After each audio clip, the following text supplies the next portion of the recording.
Undermining our food bowls. I think the topic sums it up.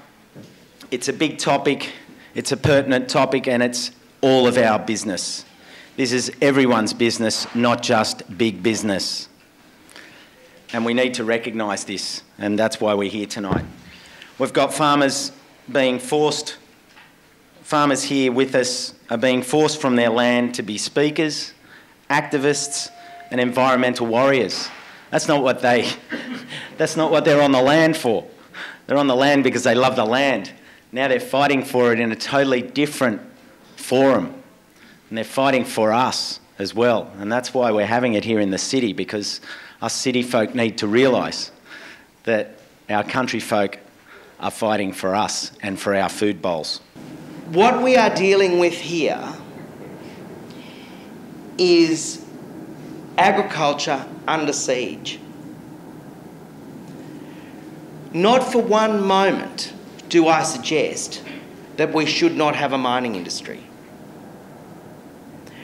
But we need to have the right mine in the right place, not the wrong mine in the wrong place.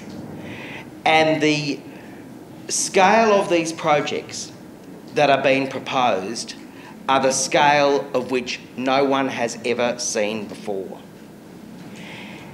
And it's not because we need that for Australian industry, it's because we're sending it all on a ship for someone else to build their country while they mine ours.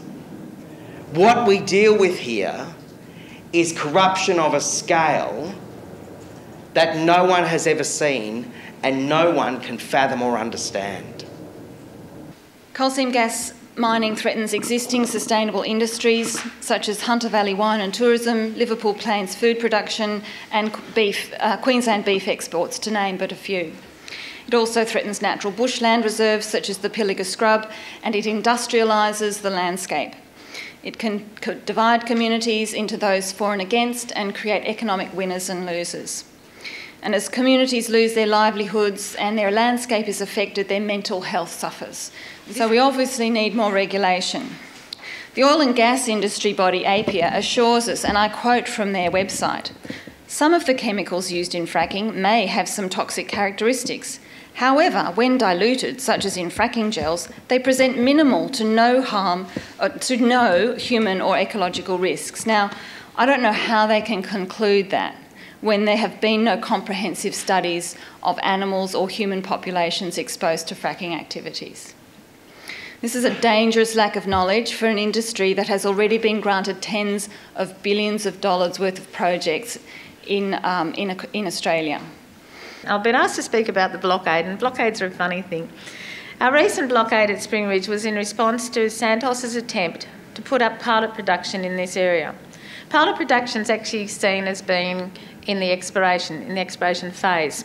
It means it's construction of 5 to 7 wells, 3 to 5 to 7 wells, depending on what they want to do. They have some ponds, they extract water.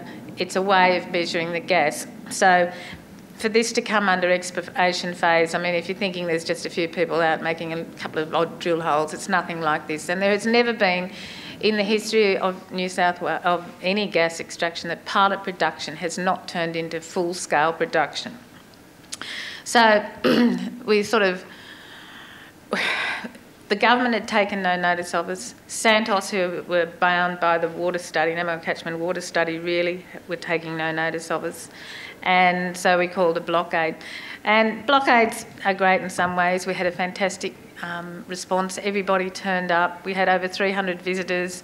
It was a fantastic 21 days. But there's actually nothing worse than sitting on the side of the road with 80-year-old farmers who have worked all their lives,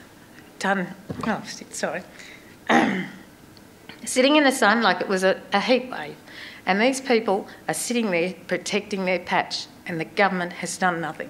No one is looking out for us. Anyway, and their wives, don't forget the wives, fabulous with the cakes and the morale and everything else.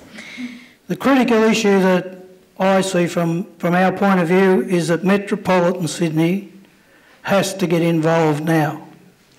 The country people cannot win this argument by themselves, because it's no good us sitting back. We're complacent in metropolitan Sydney when it comes to country issues. We've got a small gathering here tonight, but the majority of metropolitan New South Wales will not realise the damage that's being done until it's too late and there's no food on the shelves.